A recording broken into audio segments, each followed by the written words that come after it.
retraso no ha sido, digamos, problema de la conferencia, ni mucho menos, sino problemas de que no estaba preparado la parte de la herramienta electrónica.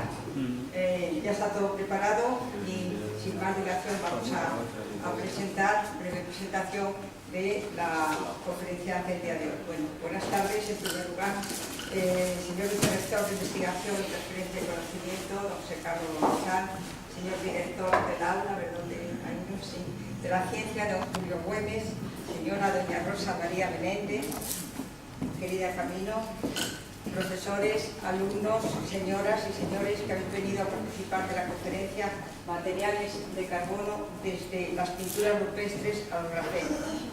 Agradezco al profesor Julio Güemes y a la Universidad de Cantabria el haberme invitado a presentar a la conferenciante esta tarde, doctora Rosa María Menéndez López, del Departamento de Química de Materiales, del Instituto Nacional del Carbón, del Consejo de Investigaciones Científicas, que está ubicado en Oviedo. Es un gran honor para mí presentar a la profesora Rosa Menéndez y es un honor para la Universidad de Cantabria tenerla hoy entre nosotros, pues estamos ante una química de excelencia, relevante científica y una gran gestora de investigación, tanto en el ámbito nacional como en el internacional, como luego comprobaremos brevemente. La Universidad de Cantabria te agradece, a través sobre todo también con la presencia del rector de investigación, el haber aceptado la invitación para ser partícipe de este ciclo de conferencias con la que nuestra universidad ha querido sumarse para celebrar el Año Internacional de la Química. Por otra parte, me cabe una profunda satisfacción como mujer de larga trayectoria profesional dedicada a la química y con una fea ultranza en la misma, de estar precisamente en este año conmemorándose el centenario de la concesión del Premio Nobel de la Química a Marie Curie, año en que su ejemplo adquiere una relevancia especial y es una oportunidad para afianzar el reconocimiento del relevante papel de las mujeres químicas a lo largo de la historia y, por tanto, de la contribución social de la mujer a la ciencia. En relación con todo ello, el 18 de enero, vamos a ver si acertamos, de este año, y como preinauguración del Año Internacional de la Química, tuvo lugar en distintos países desayunos de networking entre mujeres químicas, mujeres compartiendo un momento químico. En España se celebró el mencionado desayuno en Madrid, en la residencia de estudiantes del Consejo, con la presencia de reconocidas químicas españolas que desempeñan una labor destacada en empresas, organismos e instituciones de los más diversos ámbitos. Todas ellas, además, pioneras en asuntos relevantes para mejorar nuestra calidad de vida y nuestro futuro. Como era de esperar, nuestra conferenciante de hoy compartió mesa con la también asturiana Margarita Salas, no sé si podría Margarita Salas, también Marita Ballén, catedrática de Inorgánica de la Complutense. Bueno, aquí no hay... Se ha colado un caballero. Era la persona que moderaba al periodista.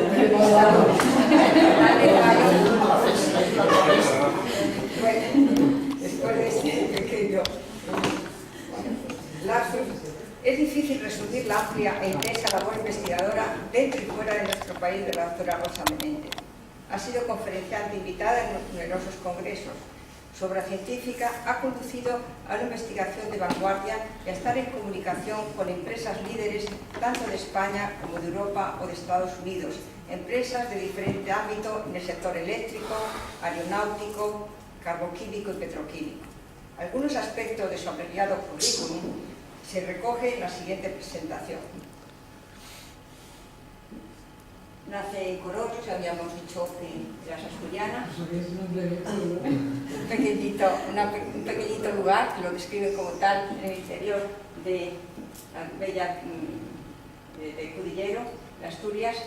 Estudió química y se doctoró en la Universidad de Oviedo en el 86.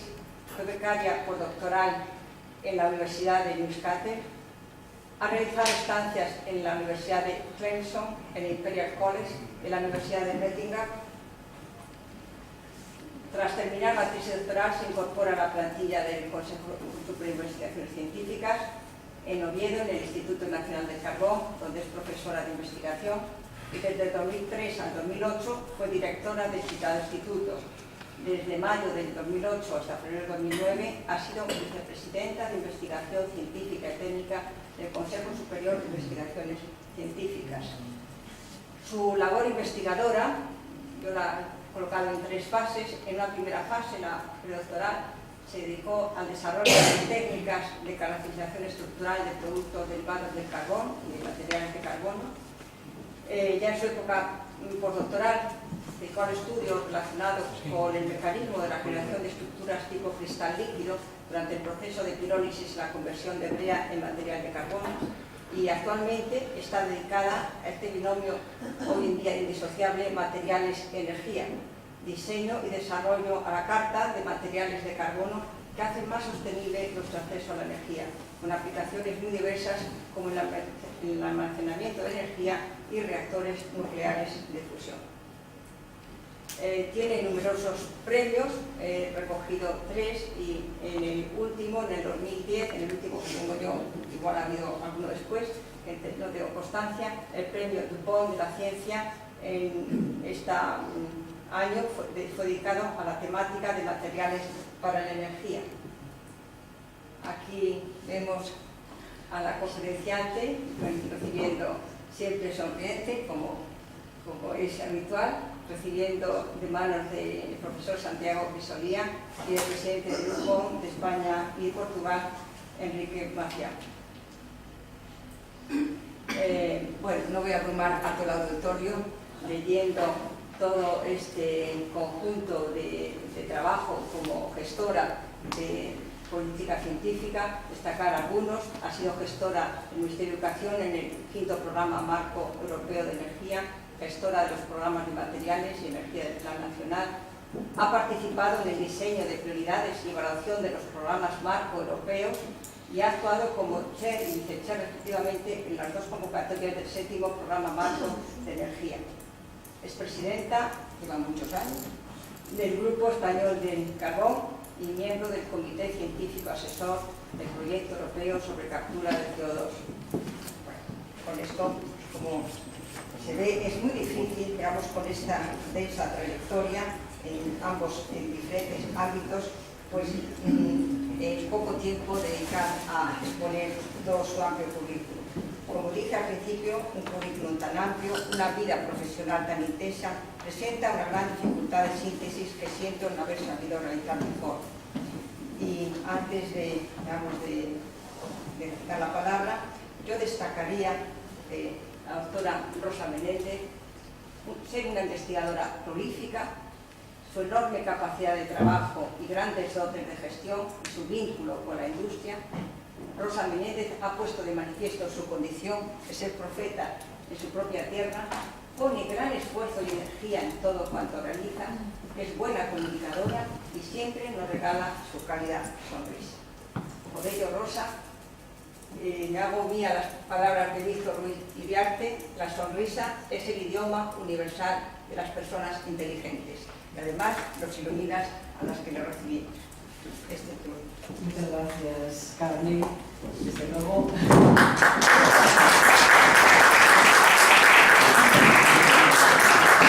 Estaba sentirse abrumados con todo lo que has dicho. Ante todo, quiero agradecer a la Universidad de Cantabria, a Julio, a todas las personas que han estado implicadas en la organización de esta serie de conferencias, en homenaje o dentro del contexto del Año Internacional de la Química, esta invitación. Aunque no me pueda quedar aquí hoy, he venido temprano y he tenido pues la oportunidad de pasear un poquito por esta ciudad tan preciosa que tenéis, aunque el tiempo hubiera sido mejor soleado, pero bueno, el novio tampoco era excesivamente bueno. Y gracias de nuevo, Carmen, desde luego es emocionante lo que has dicho, ¿eh? Muchísimas gracias.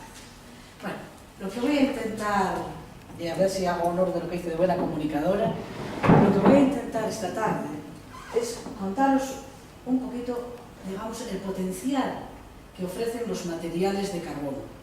El título que os he puesto, desde las pinturas rupestres a los graferos, quiere indicar que vamos a seguir un poquito la evolución, la trayectoria de estos materiales a lo largo del tiempo y a lo largo de la historia. Traigo bastante material, pero tampoco os quiero aburrir. Es decir, que en un momento determinado se puede parar y si me queréis interrumpir, pues con toda tranquilidad. El carbón, aquí nos falta un momentito, que no se nos habrá tramado, un segundito.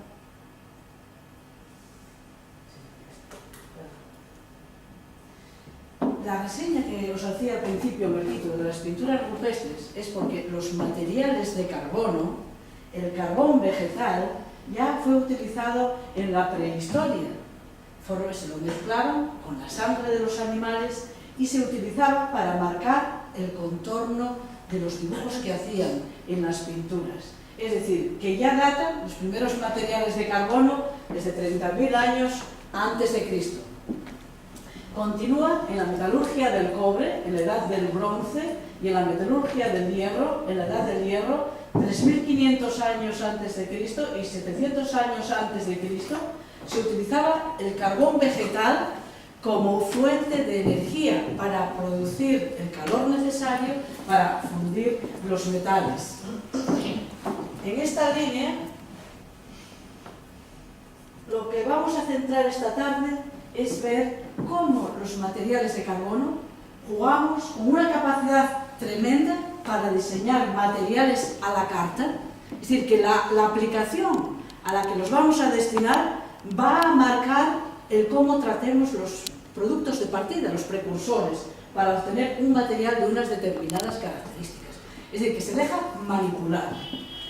Ofrecen, como veremos, una gran variedad estructural y en consecuencia tenemos muchas y muy variadas estructuras. Vamos a ser capaces de utilizarlos en un amplio abanico, tienen grandes posibilidades para distintas aplicaciones.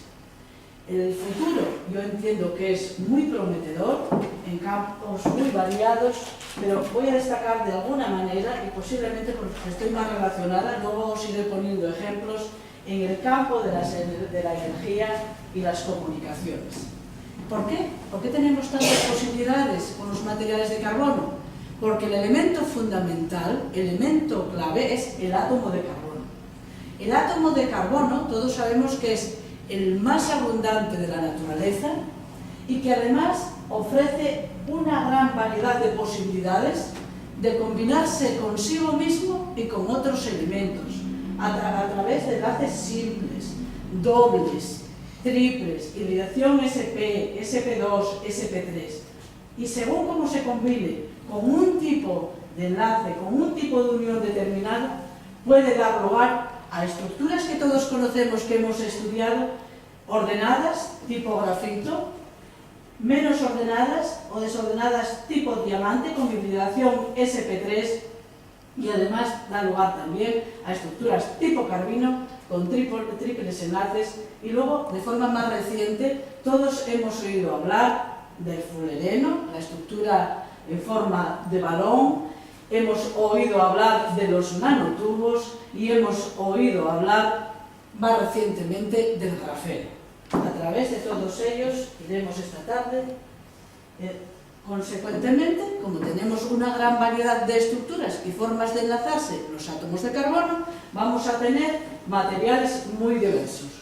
Fullerenos, veremos carbones activados, son materiales de carbono en los que desarrollamos poros, agujeros de un tamaño controlado, espumas, tenemos coques, todos hemos oído hablar del coque siderúrgico, del coque metalúrgico, tenemos fibras, tenemos diamante, nanotubos, grafito, carbono vítreo, es decir, una gran variedad de materiales.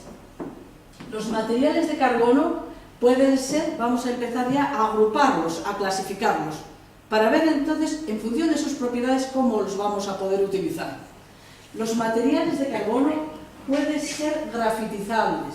¿Qué quiere esto decir? Que son materiales que inicialmente no presentan la estructura laminar, paralela, orientada del grafito, pero que con un tratamiento adecuado, a temperaturas de 2500-3000 grados centígrados por tratamiento térmico, podremos convertirlos en estructuras tipo grafito. Es decir, que las estructuras aromáticas que constituyen estos materiales, a medida que vamos calentando, se van orientando y nos vamos acercando al grafito. Estos materiales presentan buenas propiedades de fricción, debido a la estructura laminar que tienen, por la misma razón, una elevada conductividad, una alta resistencia al choque térmico, son anisótropos y son los denominados materiales de alta temperatura por excelencia. ¿Por qué se denominan materiales de alta temperatura? Porque a temperaturas por encima de los 600 grados, cuando los metales y otros materiales empiezan sus propiedades a decaer, a bajar, por ejemplo, el comportamiento mecánico, los materiales de carbono, los materiales compuestos carbono-carbono, a modo de ejemplo, que es lo que os estoy mostrando, no solo mantienen sus propiedades, sino que incluso las mejoran. Y esto es por lo que os comentaba antes. A medida que vamos calentando, se va reorganizando, se va reestructurando. Interacciona el material y estas propiedades van mejorando. Pero también tenemos materiales de carbono, no todos son grafitizables, ni dan estructuras tipo grafito. Tenemos otros materiales que, aunque los calentemos a altas temperaturas, tienen unas estructuras aromáticas desordenadas o parcialmente desordenadas. Y aunque los calentemos, nunca nos van a dar la estructura tipo grafito. Estos materiales no tienen capacidad lubricante, tienen al revés, el otro extremo, baja conductividad, no resisten el choque térmico y son isótopos. Y por lo general son materiales, que veis las formas que presentan, que tienen agujeros, tienen poros. Bien, a lo largo de la presentación voy a utilizar mucho fotografías al microscopio óptico. La observación al microscopio óptico de los materiales de carbono se realiza sobre superficies pulidas del material embebido en una resina. Es decir, que tienen que ser superficies perfectamente planas y especulares. Estos colores que vemos son colores artificiales, lo que llamamos colores de interferencia, que nos sirven de ayuda para identificar la estructura cristalina de estos materiales. En la parte superior vemos que es uniforme, un color púrpura, rosáceo, corresponde a materiales ópticamente isótropos, es decir, materiales, las rayitas estas que aparecen paralelas en el esquema serían unidades aromáticas, pero que están pues entrecruzadas, con enlaces puente, unas con otras, desordenadas. El intermedio, vemos que hay colores que es como un mosaico, unas estructuras amarillas, rosa, tipo mosaico, es decir, que son, tienen ya un cierto tamaño y son visibles.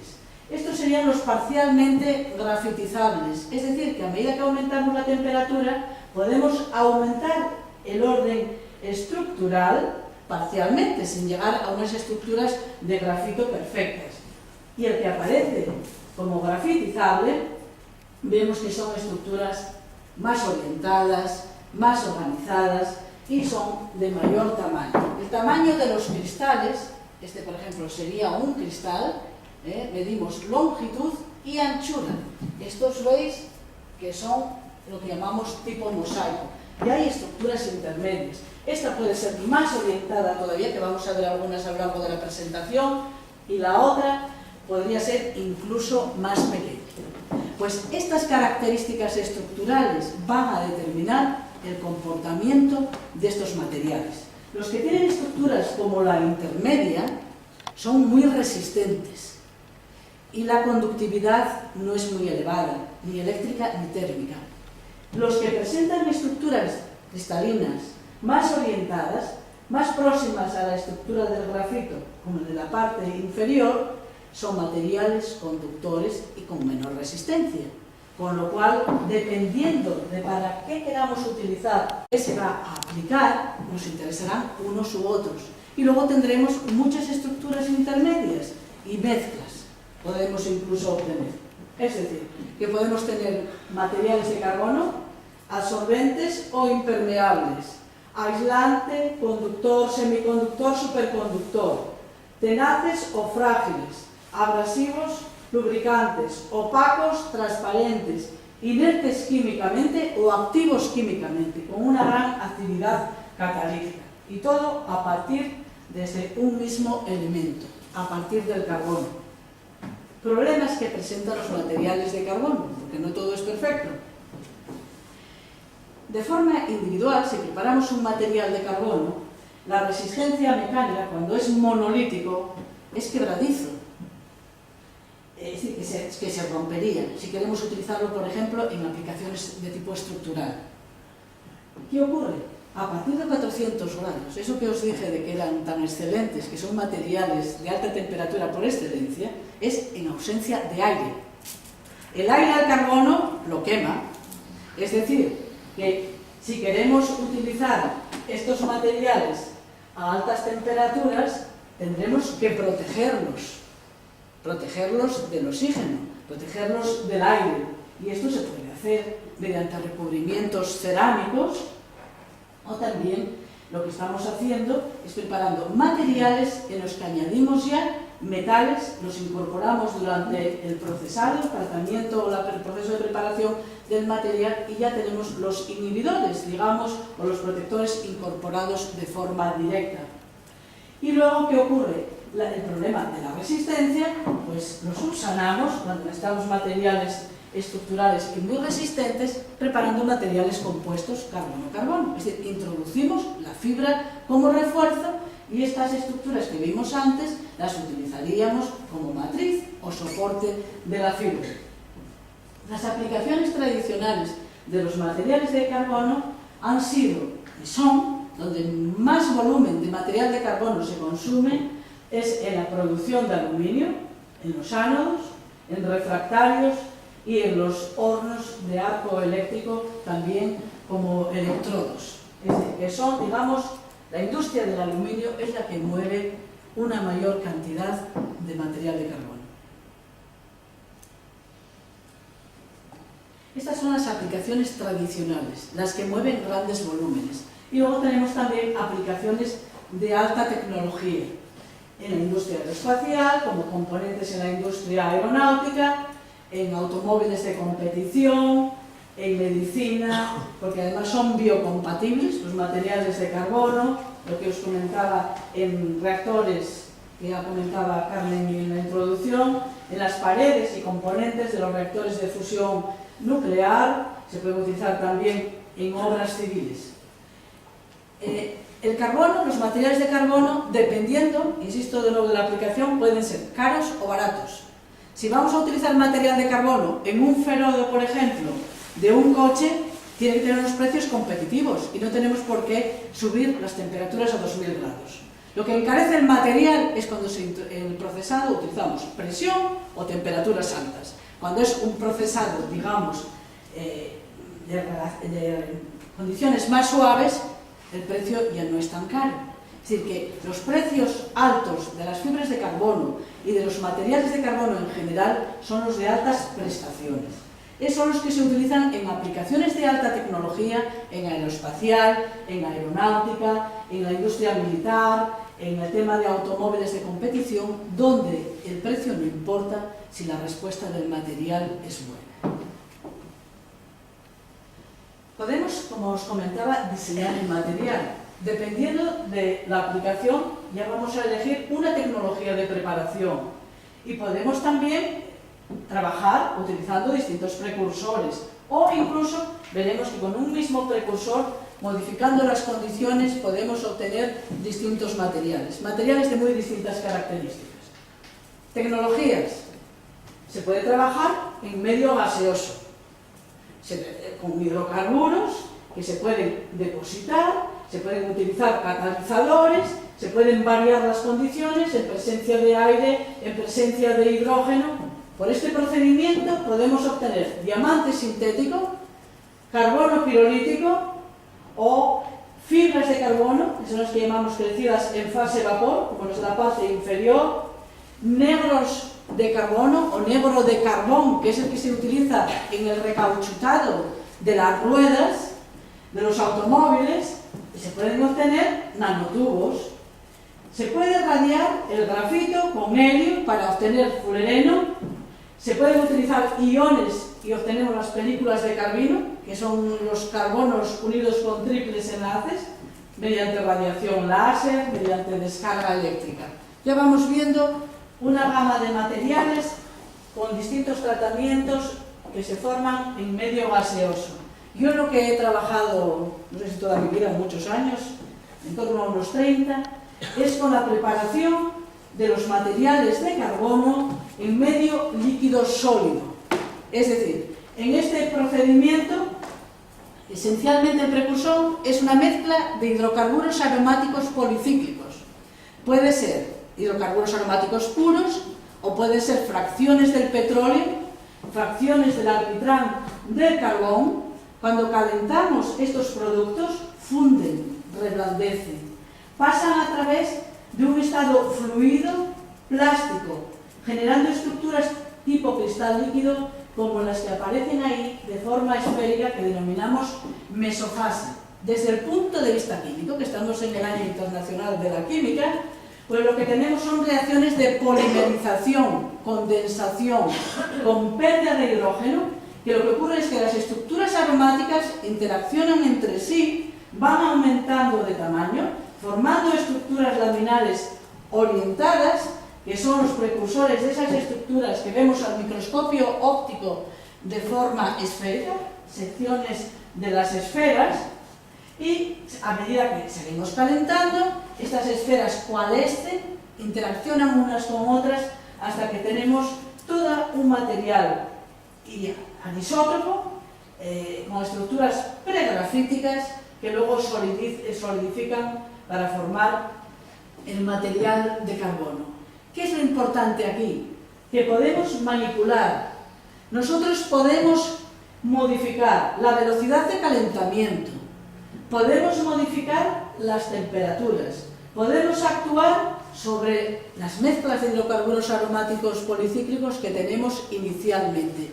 Todo eso va a controlar el desarrollo de eso que denominamos mesofase. La velocidad a la que se forma.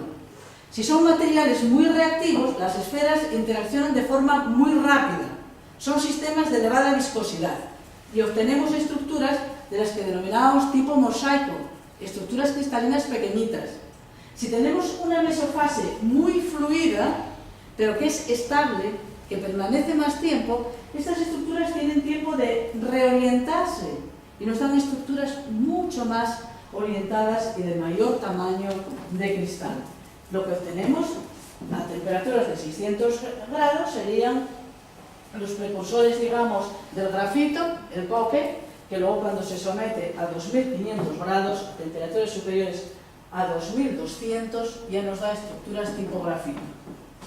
Puede ocurrir que si los hidrocarburos de partida, en vez de ser hidrocarburos aromáticos puros, los tenemos con heteroátomos, grupos OH, azufres en la estructura, grupos reactivos, interaccionan rápidamente y en vez de darnos estas estructuras laminares que tenemos abajo, nos dan estructuras aromáticas entrecruzadas, con uniones puentes, con heteroátomos. Y estos, cuando se carbonizan a 600 grados, nos dan el material de carbono isótopo, es decir, el no grafitizado. Más o menos, pues teniendo esto claro, quiero deciros pues, que con esto es con todo lo que trabajamos. Todas estas reacciones se hacen en presencia de nitrógeno, en ausencia de aire. Lo de los colores que veis al microscopio óptico, que os decía que son colores de interferencia, utilizamos una lámina de luz polarizada y una lámina de retardo, que retrasa el haz de luz. Y entonces, dependiendo de que las estructuras cristalinas estén en posición, digamos, paralela o en posición oblicua, perpendicular o oblicua con el rayo incidente de luz, hace que aparezcan esos colores. Y os digo que da muchísimo juego porque es una técnica que se utiliza fácilmente, de forma rápida y desde luego nos sirve para distinguir o para seleccionar o discriminar productos. Aquí ya no me entretengo más porque hemos hablado de los precursores.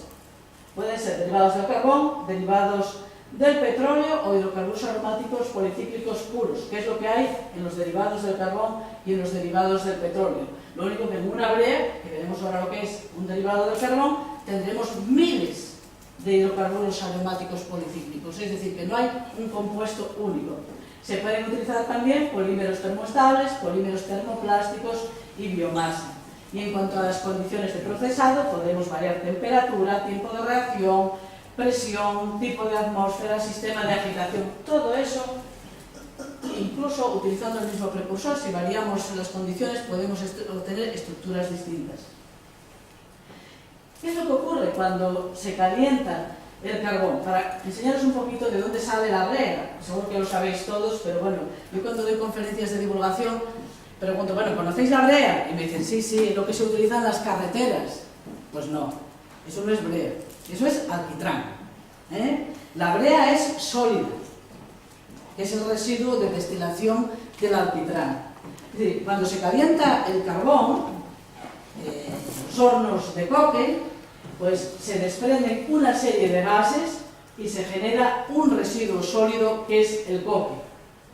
Estos gases pues son arrastrados por la corriente, se condensan y generan el alquitrán. Es decir, que el alquitrán es ese producto que tenéis ahí, que es el líquido, el que vemos en las carreteras. Química en Asturias, Industrial Química del Nalón, que tenemos en Trubia, en las proximidades de Oviedo, destilan el alquitrán y obtienen una serie de fracciones de distinto tamaño, lo utilizan todo, separan los hidrocarburos aromáticos policíclicos de 2, 3, 4 y de mayor tamaño. Obtenemos fracciones que son las naftas, el aceite de naftaleno, el de lavaje, el aceite de antraceno y un residuo sólido. El residuo sólido de destilación es la brea, es decir, que ya sabemos que el alquitrán es el líquido y que la brea es sólida. Y la brea es el producto estrella, porque esta es la que va a dar lugar a muchos de los materiales de carbono que vamos a ver a continuación. Lo mismo ocurre en el caso de los derivados del petróleo, serían fracciones de la destilación del petróleo, es decir, que son distintos tipos de residuos que se van obteniendo. Bien, tenemos variedad de estructuras de carbono, según sea la estructura del producto de partida, de la mezcla de hidrocarburos aromáticos policíclicos, de la brea o lo que manejemos, vamos a obtener, como veis, estructuras muy distintas. Os decía que la presencia de heteroátomos hace que sea más reactivo y nos las da de menor tamaño. En el caso de que tengamos sustituyentes alfáticos, metilos, etilos, etc., durante el proceso de carbonización, estos se eliminan y lo que hacen es ayudar a orientarse las estructuras cuando las tenemos todavía fluidas y plásticas en el estado de mesofase. Sí, porque la mesofase, en esa fase intermedia que os enseñaba, las estructuras son fluidas, plásticas y se pueden orientar. Una vez que solidifican a coque ya no se puede hacer nada. Por ejemplo, cuando manipulamos, cuando preparamos los materiales compuestos carbono-carbono, que impregnamos la fibra con brea fundida o disuelta en un disolvente y luego la sometemos a un proceso de prensado, moldeo, el laminado que preparamos, que se hace un proceso como en textil, de hilado, se pasa la fibra a través de la brea fundida o disuelta y luego lo que se hace es que se prensan, se moldean esas láminas. Cuando se debe de aplicar presión es en el punto óptimo de desarrollo de esa mesofase. Si se hace más tarde, rompe, se convierte en frágil porque ya está solidificado. Es otro ejemplo, esta es una brea comercial que producen los japoneses, que está basada en naftaleno. Por ejemplo, lo que tenéis a la izquierda es un trozo de una preforma de carbono, que son fibras de carbono entrecruzadas en todas las direcciones del espacio y son las que se utilizan en los frenos de los aviones. Entonces, estas preformas tienen resistencia en todas las direcciones y además tienen una elevada conductividad, las impregnamos con breas que tienen que ser muy fluidas para que puedan penetrar y lo que veis aquí son fibras, unas en esta dirección, otras perpendicular, estos circulitos, y esto otro que vemos en color más uniforme es la matriz, es decir, que es el material grafítico que se ha generado después de impregnar la preforma carbonosa.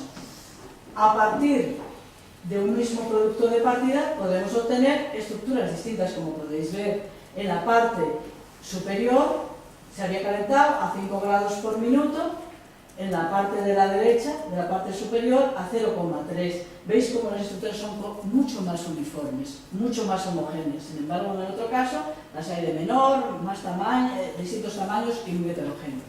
En la parte inferior, igual, veis que los cristales son de distinto tamaño, tenemos distintas estructuras. En un caso se ha utilizado un bar de presión y en otro 10 bares de presión. Bueno, esto los he llamado los materiales estrella porque son, digamos, los más conocidos, los que tienen una mayor repercusión, pero hay otros que son más modestos y mueven mercados pues, mayores que estos incluso. Las fibras de carbono, que todas las conocemos, surgen en los años 60. Los materiales de carbono han tenido unos hitos importantes que los han lanzado al mercado en algunos casos y, digamos, a la cumbre científica en otros, aunque algunos ya iremos viendo que no se están rentabilizando tanto como se esperaba. Pero bueno, que desde el punto de vista científico han supuesto un hito. Las fibras de carbono surgen en los años 60. Fue una gran revolución. Tienen una alta resistencia mecánica, un alto módulo de Young, pero además pueden presentarse en una gran variedad de formas, con distintas arquitecturas. Tenemos fibras unidireccionales que se presentan ya comercialmente en forma de bobina. Tenemos fibras en 2D, fibras que son tejidas, como las telas. Tenemos lo que os decía de las reformas de la parte superior que van en todas las direcciones. Entonces tienen un buen comportamiento mecánico en todas las direcciones y una buena conductividad si son fibras grafíticas en todas las direcciones. Porque las fibras, igual que los propios materiales, pueden ser isótropas o anisótropas, es decir, grafíticas o no grafíticas. Según que sean unas u otras, van a tener unas u otras propiedades. Pero podemos ir más allá. Las fibras de carbono no solo pueden presentar distintas geometrías, sino que la propia fibra puede presentar estructuras muy distintas. Podemos hacer fibras a la carta e incluso el diámetro de la fibra, dependiendo de cuando se está bobinando y se está enrollando la fibra que se obtiene, dependiendo de la velocidad a la que se enrolle, la fibra puede tener uno u otro diámetro. Normalmente, las buenas, digamos, están por debajo de las 10 micras de diámetro. Bien, las propiedades de las fibras, seguro que todos hemos oído hablar y somos conscientes. Resistencia mecánica, porque no rompen fácilmente, buenas propiedades térmicas, toleran y transmiten el calor, buenas propiedades eléctricas, conducen la corriente, son ligeras, pesan poco y también toleran productos químicos. Ya habéis visto que salvo el oxígeno. El problema, que no es problema, la fibra sola pues se dispersaría, digamos, no la podemos utilizar, es como una mata de pelo. Cuando las vemos, es una lástima que tenía que haberlas traído, en el laboratorio pues las tenemos, es como una mata de pelo. Entonces, para rentabilizar aún más allá la fibra y explotar la fibra, preparamos materiales compuestos. La soportamos sobre una matriz de carbono y tenemos los materiales compuestos carbono-carbono. ¿Qué es lo que tenemos aquí? Estos circulitos son cortes transversales de las fibras. Y lo que vemos de colores alrededor es la matriz, una matriz grafítica. Esto que tenemos por aquí son agujeros. Es decir, esas zonas oscuras, digamos que serían defectos del material.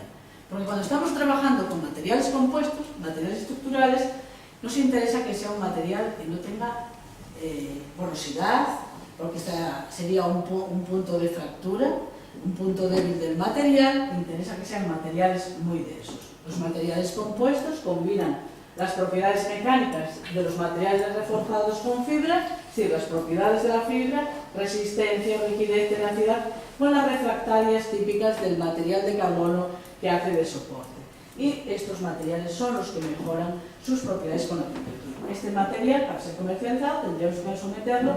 El carbón ha sido introducido lo que es la matriz por infiltración en fase vapor. Por eso tenéis esas estructuras que son como tipo cebolla. Estos materiales tendrían que ser luego densificados. Los poros, los boquetes que nos quedan. Bien. Los materiales compuestos son los materiales de alta tecnología. Son los materiales caros que se utilizan, como os decía antes, en aquellas aplicaciones en que prima la calidad o la respuesta del producto sobre el precio. Otros materiales que han tenido una gran repercusión, es decir, las fibras y los materiales compuestos se producen industrialmente, están en el mercado y tienen una amplia y variada gama de aplicaciones.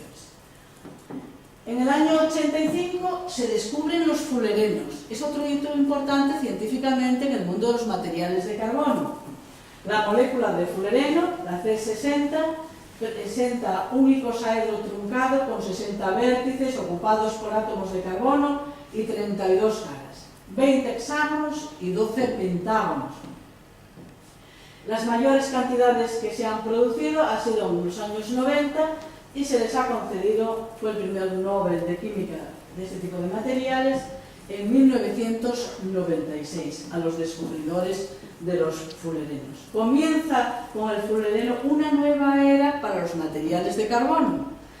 Pasamos de esos materiales que estábamos acostumbrados a ver en grandes volúmenes, grandes cantidades y de manejarlos así en cantidad en el laboratorio a los nanomateriales.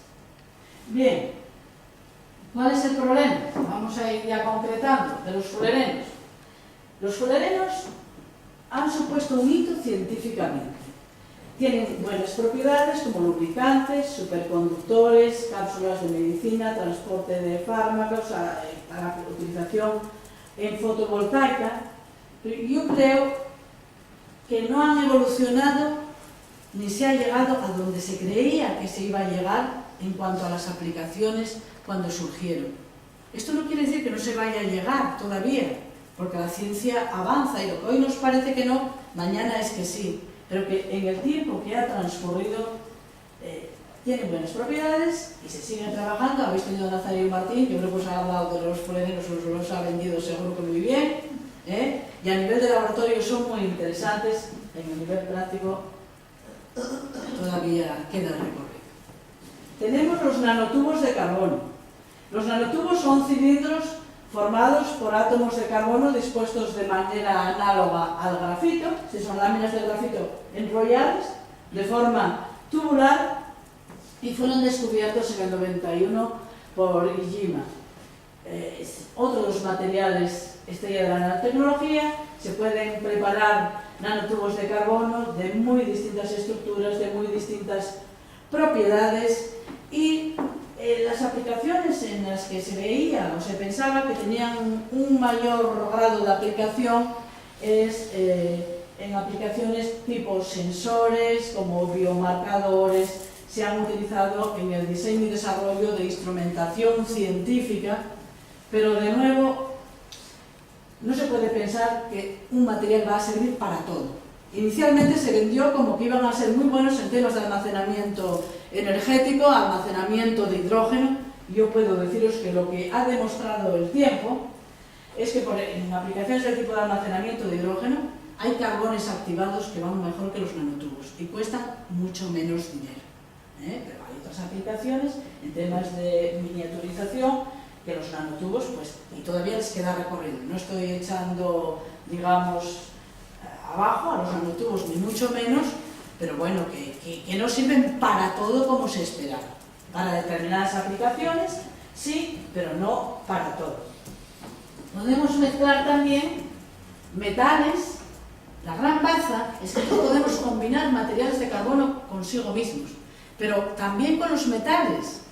Entonces, los metales cubren, digamos, las deficiencias que pueden tener los materiales de carbono, o más que deficiencias, digamos que hay una sinergia que se mejoran las propiedades de los materiales, metales o carbono de forma individual. Se están obteniendo resultados muy interesantes en el campo de memorias magnéticas, sensores, encapsulando metales en carbono. Ha tenido un boom esta investigación y se sigue trabajando en ella. Vamos a ver, os estoy dejando el grafeno para el final, porque es el más joven, el más reciente, y cuando estéis cansados ya de oír todas estas historias, pues ya rematamos con el grafeno. Todos hemos oído hablar de que los combustibles fósiles, el uso reiterado e indiscriminado de los combustibles fósiles, del carbón y del petróleo, está dañando seriamente el medio ambiente. Y tenemos los problemas de cambio climático. La situación ideal es lo que se denomina la economía del hidrógeno, es decir, una situación como la que aparece en la pantalla sin ningún tipo de emisiones, con energía renovable, pilas de combustible, fotovoltaica, es decir, pilas de combustible para la producción de hidrógeno, energía eólica. Pues bien, los materiales en general, y entre ellos los materiales de carbono, juegan un papel muy importante en el desarrollo de todas estas tecnologías. Desde los álabes de los aerogeneradores que llevan materiales compuestos a las celdas solares que se están utilizando también materiales en los recubrimientos, a los soportes que utilizamos de catalizadores de metales para la producción de hidrógeno, a una última fase que puede ser el almacenamiento del hidrógeno, el almacenamiento de la energía que se está perdiendo en los aerogeneradores, porque ahora muchas veces los vemos funcionando y no toda la energía se está utilizando, y vamos a ver ahora a continuación cómo podemos, a través de los materiales de carbono, almacenar esa energía. Los carbones activados son los humildes, son, digamos, los que cuesta publicar en Nature Science, porque no son nanotubos, no son fluorenos y no son grafenos, pero han desarrollado y están desarrollando una capacidad tremenda para la generación de nuevos materiales, buscando precursores distintos, controlando el tamaño de poro y diseñándolo también a la capa. Estos materiales de carbono que tienen porosidad, que son desordenados, que no son como los grafíticos, tienen una gran capacidad para como sistemas de purificación. Los carbones activados van en las mascarillas, se utilizan hasta en las peceras para descontaminar o para purificar el agua en los acuarios, tienen una elevada aplicación en la vida cotidiana, en el día a día.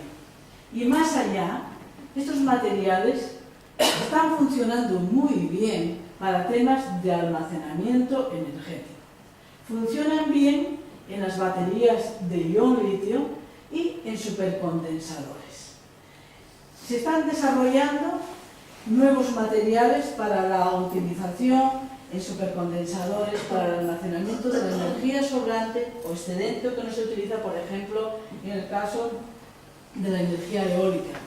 Gente de mi grupo está teniendo ahora mismo un proyecto con Hidrocantábrico y con otros centros tecnológicos del País Vasco para el desarrollo de sistemas móviles de almacenamiento energético, de forma tal que se conectan con los aerogeneradores y la energía sobrante no se pierde.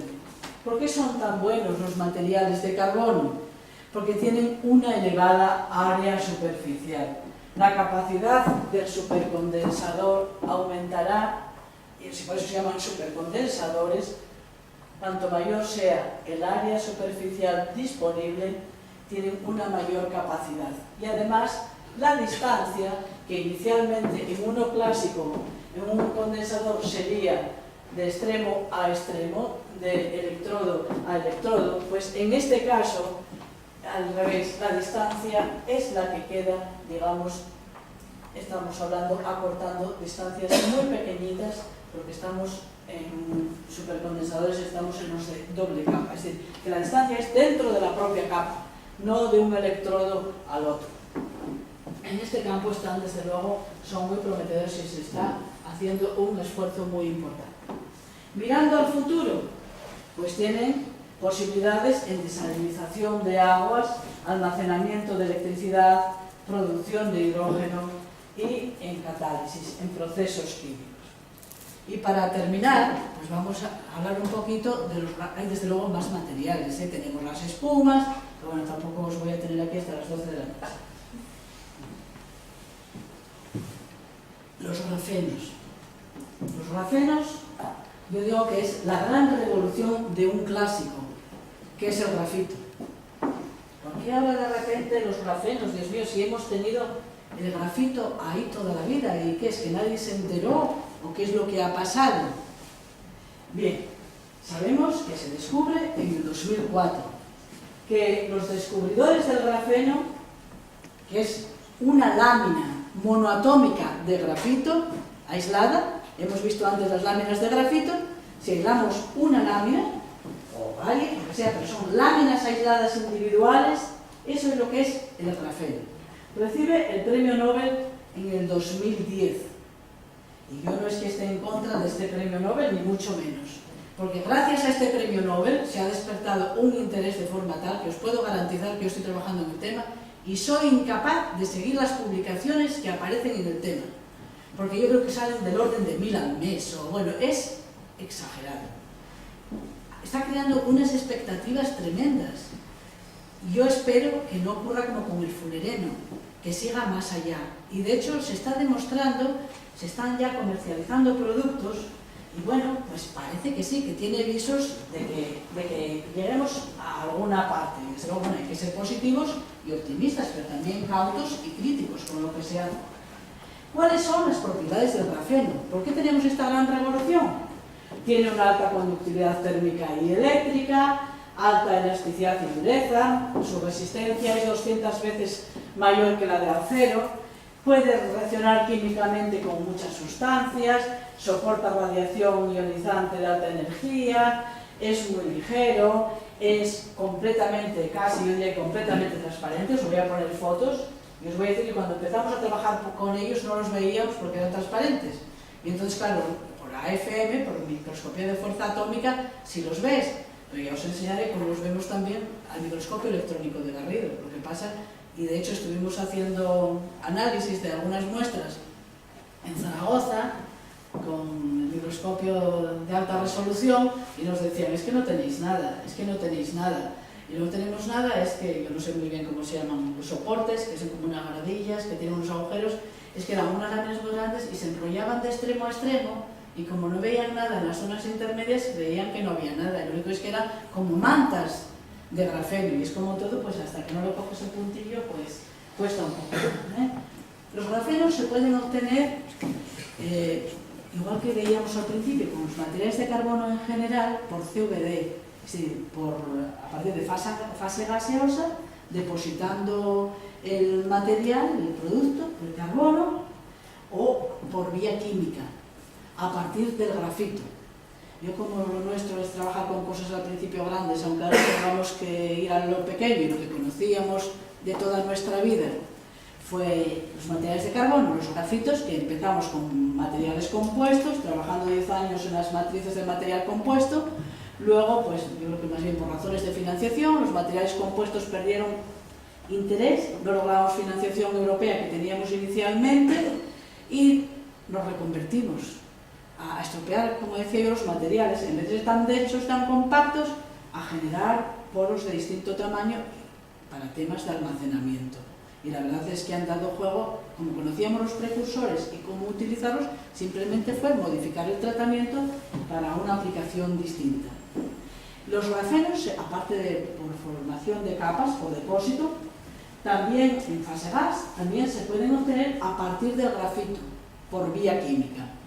El premio Nobel, habéis visto seguro que en internet, que iban utilizando como una cinta de celo, que lo iban separando, deslaminando, volviendo a deslaminar, y entonces vas obteniendo las distintas capitas de forma individual. El mérito del premio Nobel es que fueron los primeros en separar, en aislar esa lámina, porque en los años 60 y 70 hay cantidad de publicaciones de alemanes y españoles. El profesor Rodríguez Reynoso en Alicante estuvo deslaminando grafito, y ahora estoy recuperando tesis doctorales que me están mandando y estudiando lo que se hizo en los años 60, porque no se trata de redescubrir lo descubierto, sino de utilizar lo que ya se conoce. Y en los propios premios Nobel han reconocido la labor del alemán Peter Bohm, porque desde luego que no le habían citado y tuvieron que empezar a citarle, porque se había publicado ya la separación de grafeno, pero nadie sabe por qué no tuvo repercusión en aquel momento. A veces los descubrimientos tienen que llegar en el momento adecuado, al lugar adecuado y con la repercusión correspondiente. Ellos están reconociendo humildemente la labor previa, pero tienen su mérito. Ha sido discutido, porque mucha gente cree que fue un hito más importante y previo el descubrimiento de los nanotubos y que no tuvo un reconocimiento de este calibre. Pero bueno, yo creo que con todos los respetos, pues dada la revolución que ha causado, ya tiene su interés y su forma. Bien, como os decía, se puede obtener a partir del grafito, que es lo que estamos haciendo nosotros en el laboratorio. Los grafitos pueden ser naturales o sintéticos. Hay distintos tipos de grafitos naturales, que estos miráis en internet y los podéis comprar. Cristalino en escamas, en beta, amorfo. Luego el sintético ya tenemos el pirolítico, que es del tipo que vamos a ver a continuación, aquel que os enseñaba en torno a las fibras, y poligranular. El pirolítico es el que se utiliza para la preparación de los grafenos. Un inconveniente que tienen los grafitos naturales, que tienen cenizas, tienen materia mineral. Es decir, que hay que lavarlos y limpiarlos antes de utilizarlos. Y a veces está ocluida y es muy difícil de eliminar. Los grafitos sintéticos, este es el grafito pirolítico, el que se obtiene en fase gaseosa a partir de metano y otros hidrocarburos gaseosos, y se obtienen estructuras de este tipo. Acordaos que estamos al microscopio óptico con luz reflejada, que son colores de interferencia, que nos secciones, digamos, cortes, y que estamos superficies especulares que nos ayudan a ver la estructura del material. Este grafito pirolítico es el que da por tratamiento a 2700 grados a presión el famoso HOPG, que si veis cosas relacionadas con los grafenos es uno de los que más se utiliza, que es grafito altamente orientado. Bueno, ¿cómo se obtienen los grafenos a partir del grafito? Primero oxidamos el grafito. Estamos utilizando un procedimiento que viene de los años 40, para que veáis que la historia viene de atrás. El procedimiento de Haber. Lo que hace el oxígeno es intercalarse entre las láminas del grafito, se generan, luego vamos a ver, grupos funcionales, oxigenados, pero en el óxido de grafito todavía tenemos interacción entre las láminas, que también cuando ahora leáis publicaciones veréis que a veces se utiliza mal uno y otro término. Óxido de grafito es grafito exfoliado o parcialmente exfoliado, es decir, que todavía siguen interaccionando las láminas. Luego necesitamos separar esas láminas. Nosotros estamos utilizando ultrasonidos, suspensiones de óxido de grafito en agua. Lo que hacemos es que para la oxidación utilizamos sulfúrico, nítrico, permanganato, potásico, agentes muy abrasivos. Se oxida, se elimina y luego lo sometemos a ultrasonidos. Es uno de los procedimientos. El ultrasonidos rompe las interacciones entre las láminas de grafito que tienen grupos oxigenados, es decir, las separamos. Y tenemos que mantenerlos en suspensión, en un medio líquido, porque si eliminas el líquido se vuelven a apilar. Vamos a ver. En el caso de los óxidos, no es difícil mantenerlos suspendidos, porque los grupos funcionales oxigenados se repelen. Es decir, no tenemos necesidad de utilizar tensioactivos para mantenerlos en suspensión. Es decir, que en el caso de los óxidos no hay mayor problema. Pero una vez que reducimos el óxido de grafeno para pasarlo a grafeno, que hay distintos agentes reductores, estamos utilizando la hidracina, o se puede hacer reducción directa con hidrógeno, tratamiento térmico, hay distintos procedimientos. Pues cuando tenemos al final el grafeno, normalmente nos queda algún grupo funcional. Es difícil eliminar totalmente todos los grupos funcionales que nos quedan por este procedimiento. Pero luego se puede regenerar ese óxido de grafeno reducido, que yo nunca lo llamo grafeno, lo llamo óxido de grafeno reducido por tratamiento annealing, tratamiento a alta temperatura. Si queremos, para aplicaciones en telecomunicaciones, microelectrónica, necesitamos grafenos puros, que esos grupos funcionales crean defectos y durante el tratamiento de oxidación no solamente introducimos grupos funcionales, sino que también se pueden generar poros. ¿Pero qué ocurre?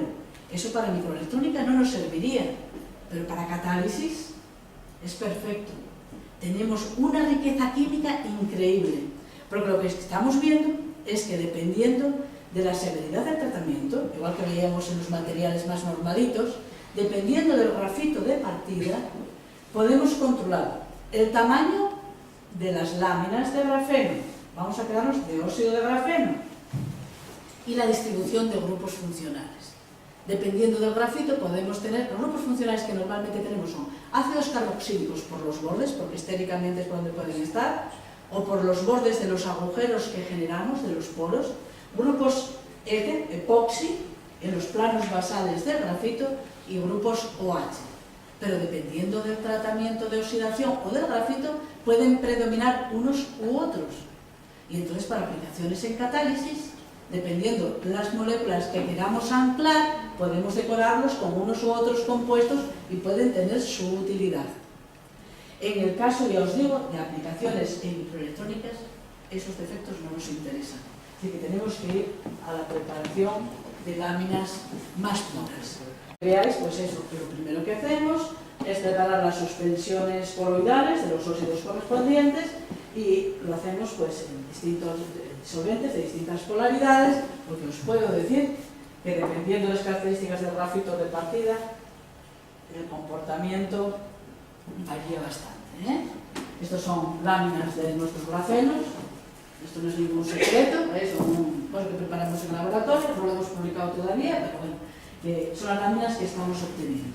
Estamos viendo cómo influye el tamaño de partícula del grafito de partida y cómo influye en la estructura del cristal, esa que os he enseñado, que esa es clave, tanto o más que el tamaño de partícula.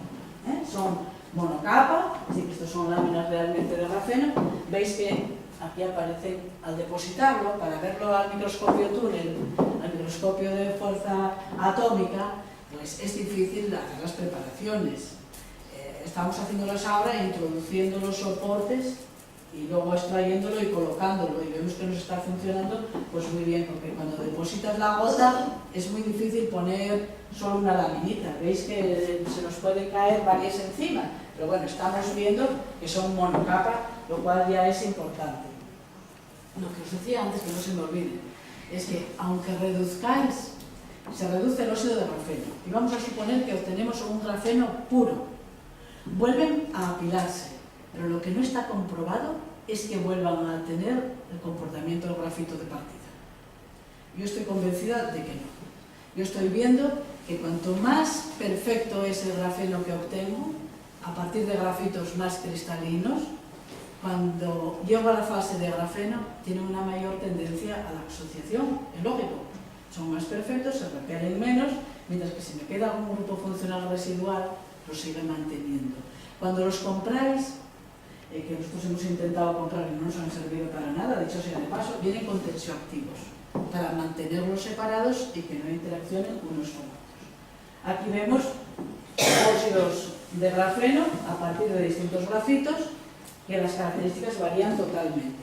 Lo que vemos en el óxido de grafeno, es decir, que esto es óxido de grafito que ha pasado por el ultrasonidos.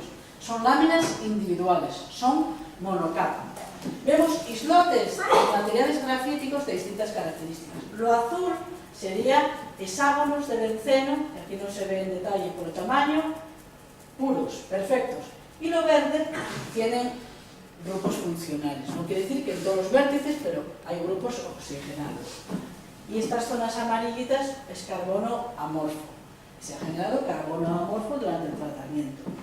Otros grafitos, que son más reactivos, menos cristalinos, los generan, es muy curioso, áreas mayores de grafénicas, digamos de grafeno puro, funcionalizados Y esto naranja que veis son poros.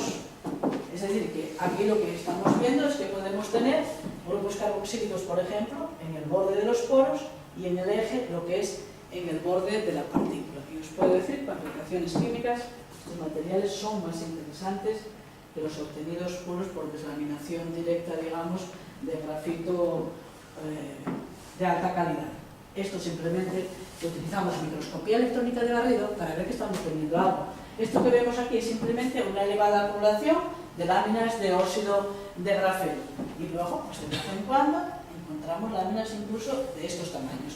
Veis que la parte de donde va apoyada la muestra, no sé la palabra, se ve las rayas, es decir, que es transparente. Y es una lámina y tienden a doblarse por las esquinas y se calienta un poquito para eliminar el disolvente. Ahora estamos evitando el hacer ningún tipo de tratamiento. Esto es todo sábanas de óxidos de grafeno, en este caso reducidas químicamente, vistos a microscopio de transmisión electrónica, normal, no es de alta resolución. Y esto estamos utilizando también reducción térmica, no solo reducción química. El andar con reactivos químicos para reducirlo nos está dando mucho trabajo, eso os lo digo de verdad. Y entonces nos están dando buenas propiedades los óxidos como tal para determinadas aplicaciones. Estamos volcándonos sobre el óxido de grafeno y estamos viendo que la reducción térmica, que es más fácil de hacer y tiene menos complicaciones, a baja temperatura, 700 grados, obtenemos estructuras de este tipo. Y luego a 1000 grados de este. Son láminas de grafeno. Hay unos chinos que las llaman tipo rosa del desierto, porque son las laminitas entrecruzadas, enrolladas. Bueno, pues el tema de almacenamiento de energía en baterías nos están dando buenos resultados y estas sí que os puedo decir que no son difíciles de preparar. Bien. ¿Veis que cambia? Reducido térmicamente el aspecto del que habíamos visto, reducido químicamente.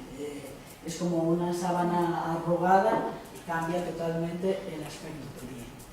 Y bueno, las aplicaciones, se tienen expectativas en todas las cosas. Vamos a ver a dónde llegamos, porque el problema con el que se encontraron los fullerenos y los nanotubos, o están encontrando, son con las cantidades y el grado de pureza.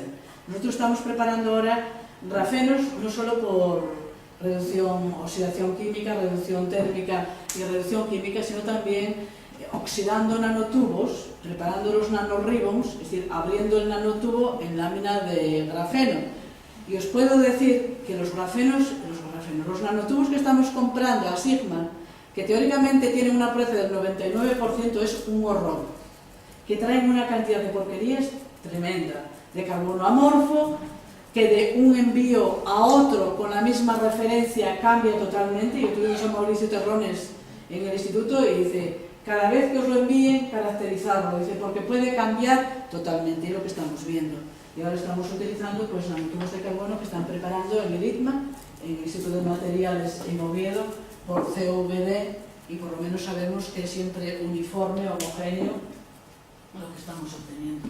Estas son aplicaciones que ya son una realidad, prototipos portátiles transparentes, en chips, y bueno, a modo de resumen y para terminar, deciros que en general, no solamente los grafenos, que las perspectivas de futuro de los materiales de carbono, que vemos que tenemos un amplio abanico de materiales de muy diversas propiedades, tenemos la capacidad de controlar la materia a escala nanométrica, que su implantación en el mercado requiere superar barreras comerciales y de producción relacionadas con costes, cantidades, garantía de suministro de materias primas, porque yo soy consciente de que lo que estamos trabajando en el laboratorio se puede producir los precursores, porque estamos sintetizando los grafitos, no estamos utilizando grafitos comerciales.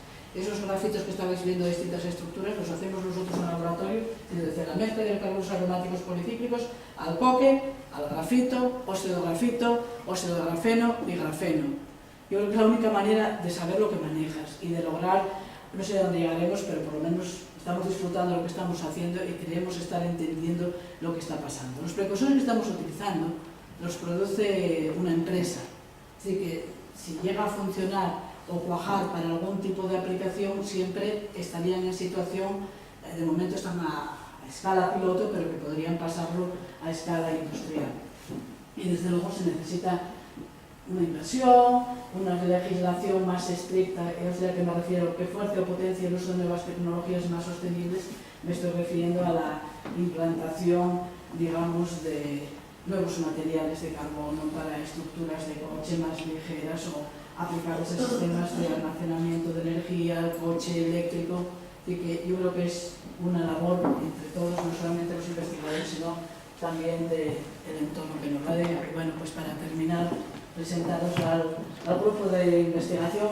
No somos tantas mujeres porque faltan 2 chicos, porque tal y como se ve, aquí lo de la paridad va a la inversa, pero bueno, que es un grupo de gente entusiasta. Marcos Randa, de la derecha, hizo ya la tesis doctoral conmigo, que una se va haciendo mayor, Carmen, ya, yo digo que me alcanzo, me vais a alcanzar en edad, en el resto ya me han superado.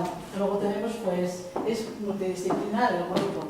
Ricardo Santamaría, que ha estado trabajando en Repsol y es nuestro genio de las plantas piloto. Es decir, que cuando nosotros preparamos una brea o un precursor o un material de estos, lo hacemos a escala piloto, y Ricardo es el que diseña los reactores y el que hace todas estas cosas. El haber estado en la empresa y se reconvirtió a la investigación porque le gustaba más la investigación, es científico de plantilla. Y luego hemos incorporado hace un año así o menos a Zoraida, electroquímica de la Universidad de Oviedo, es doctora, y tenemos pues a Patricia, que hizo también, esta es inorgánica, es de una química analítica electroquímica. Patricia es inorgánica, hizo la tesis inorgánica en la Universidad de Oviedo con Jimeno, y bueno, el resto ya son de la cantera. Clara Blanco, que también la veréis en los artículos, es de plantilla, hizo también la tesis conmigo, y bueno, luego ya viene la nueva generación. Pues agradeceros la atención y que espero que lo hayáis disfrutado en este breve tiempo y que no nos haya aburrido.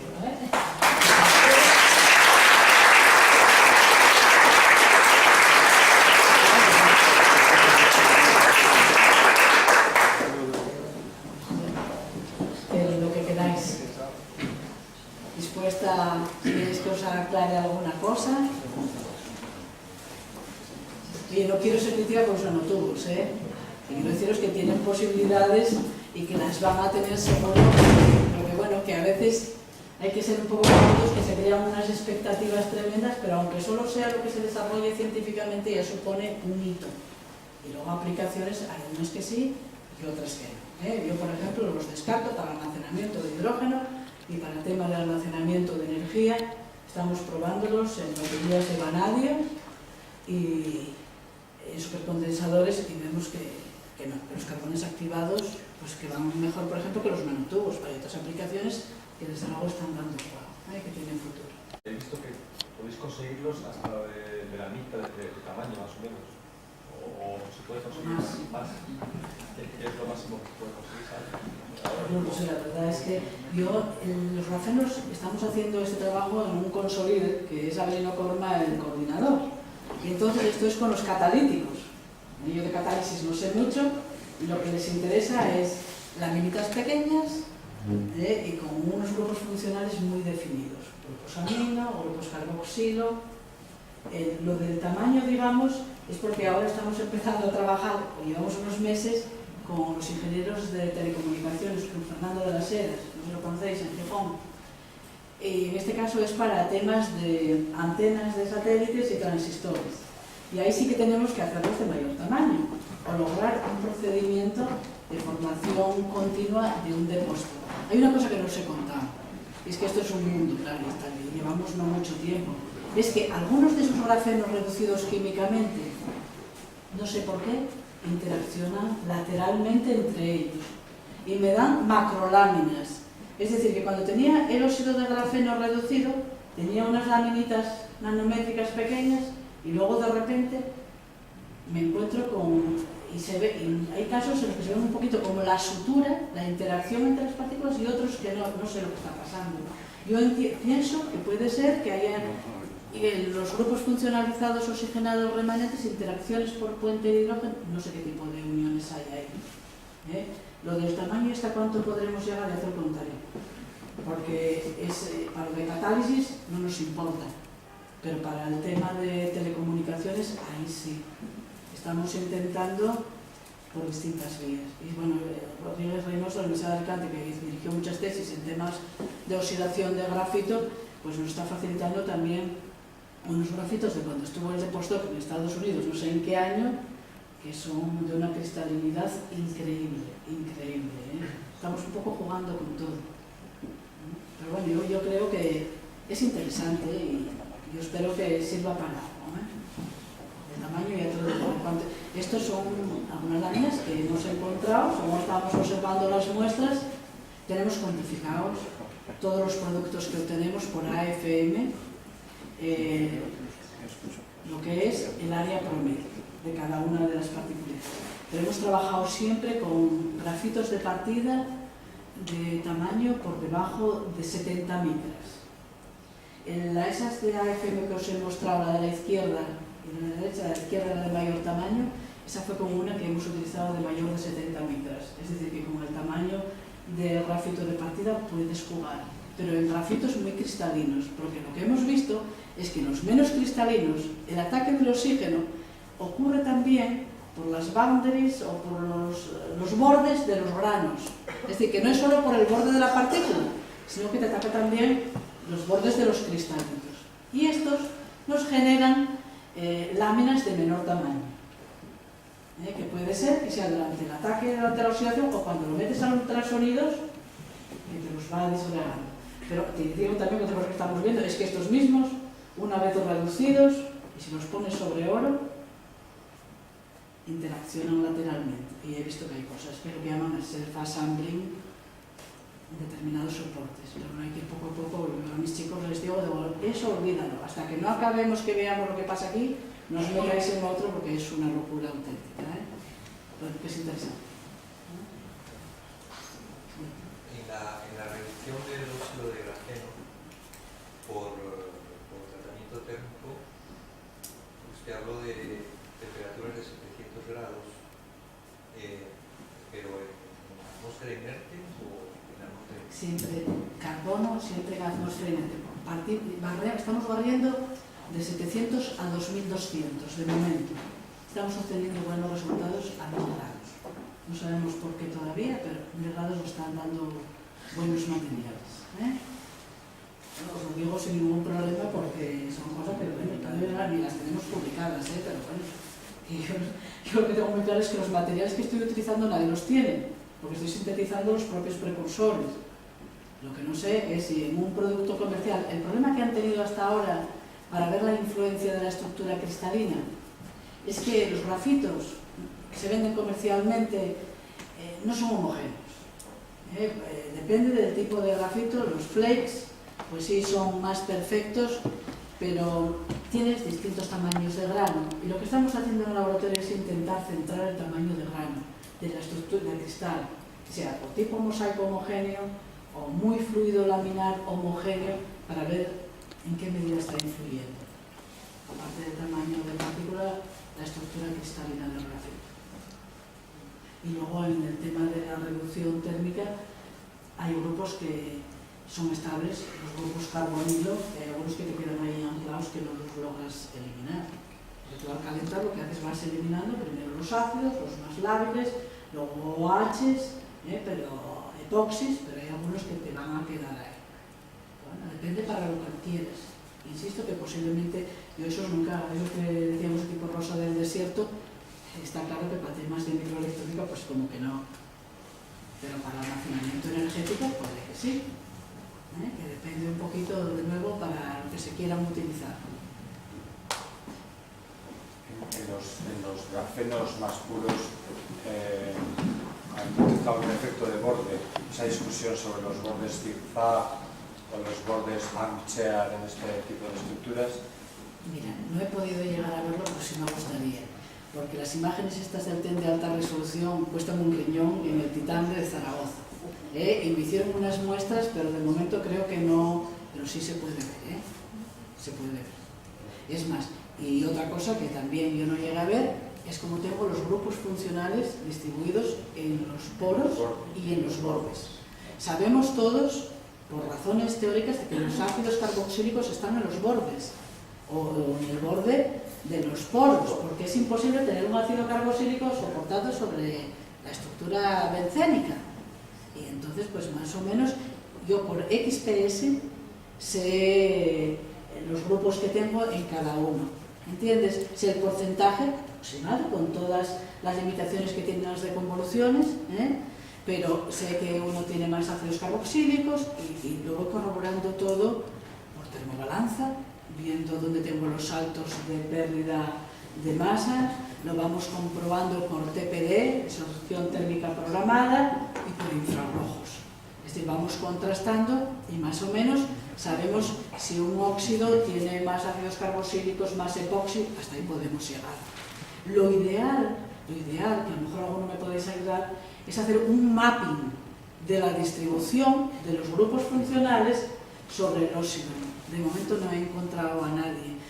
No sé, hay cosas publicadas con marcadores, haciendo resonancia magnética nuclear carbono 13 en estado sólido, que son siempre aproximaciones. Sería interesantísimo poder hacer un barrido de la muestra que estuvieses viendo, no sé, a la auténtica resolución y al mismo tiempo algo que tiene que ver con los grupos funcionales que nos lo han modelizado. Han hecho modelos de los grupos funcionales de esas estructuras que habéis visto ahí. Pero yo eso lo veo, es muy bonito en teoría, pero en la práctica no estoy muy segura, por eso no os he puesto nada.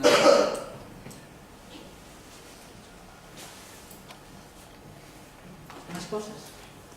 Rosa, ¿cuánta gente está ahora mismo en España en condiciones de preparar grafenos?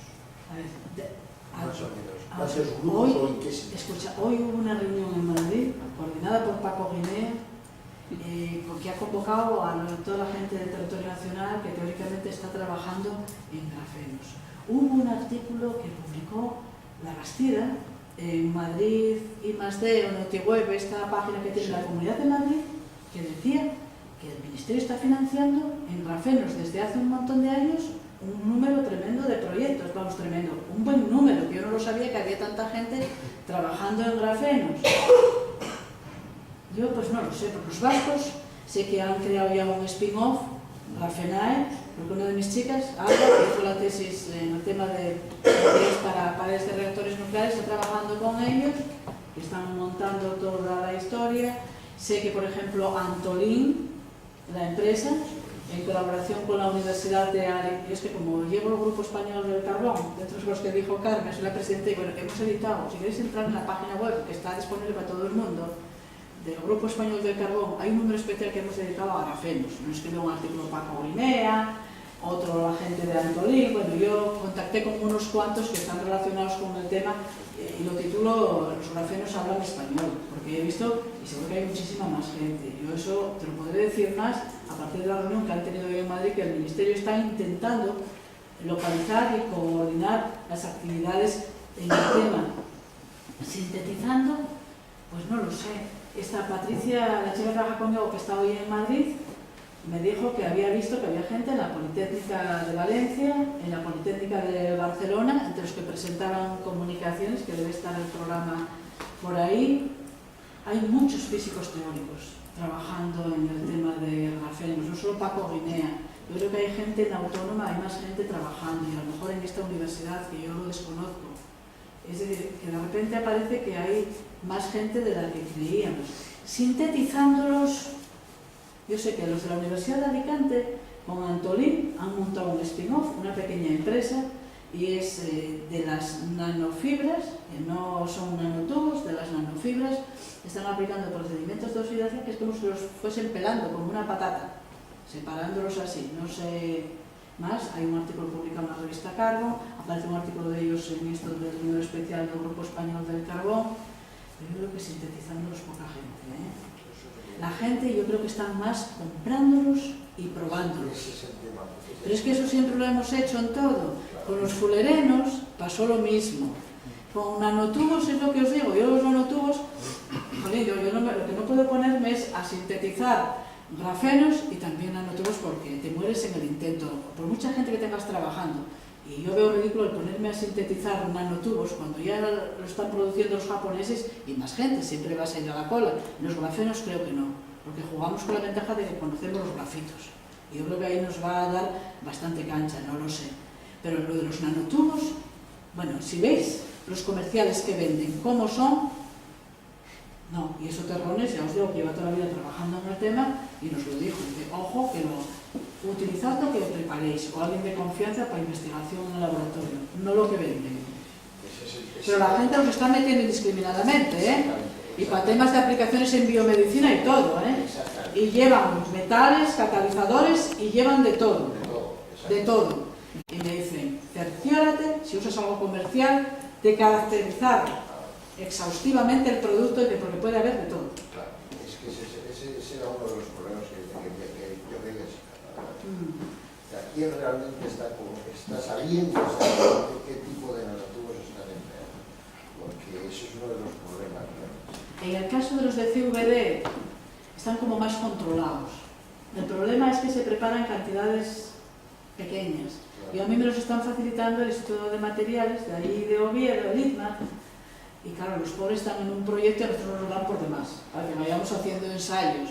Y me los dan así poquito a poco. Pero esos son muchísimo más puros y mejores que los que me están vendiendo comercialmente a un precio desorbitado.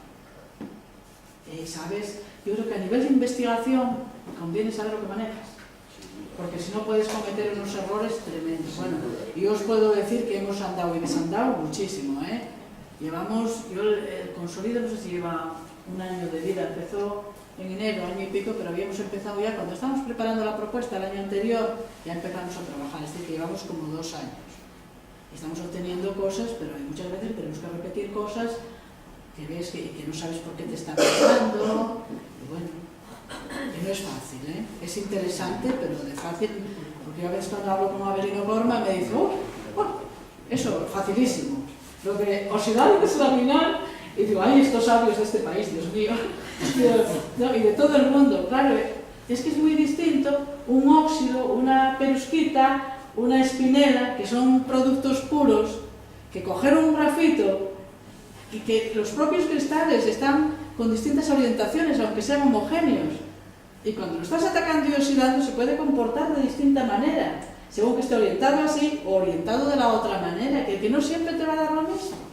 Y tienes que tener muchísimo cuidado. Hombre, si ves que te funciona, tira para adelante con una aplicación. Pero si quieres entender lo que está pasando, la cosa no es solo oxidar y deslaminar grafito. Amén de que los grafitos comerciales todo el mundo está deslaminando los mismos. Digo, no sé dónde va a llegar la gente, pero los que venden son todos siempre los mismos. Las casas comerciales.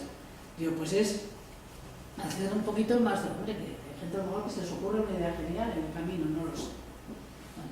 Que es lo que a mí me gusta, se critica incluso con lo que yo hago. Quiero deciros que no ser optimistas y positivos y hacer las cosas con interés, pero sabiendo el material que manejas, ¿eh?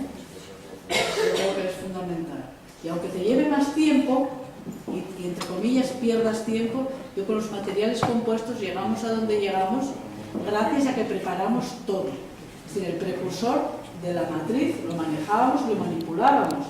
La fibra ya comercial de Hércules, la S4K, y mi idea hubiese sido el cambiar las fibras, producirlas nosotros, pero Dios mío, me tiré 10 años estudiando la matriz, y sacamos cosas interesantes, pero que si no lo haces así yo creo que no puedes avanzar.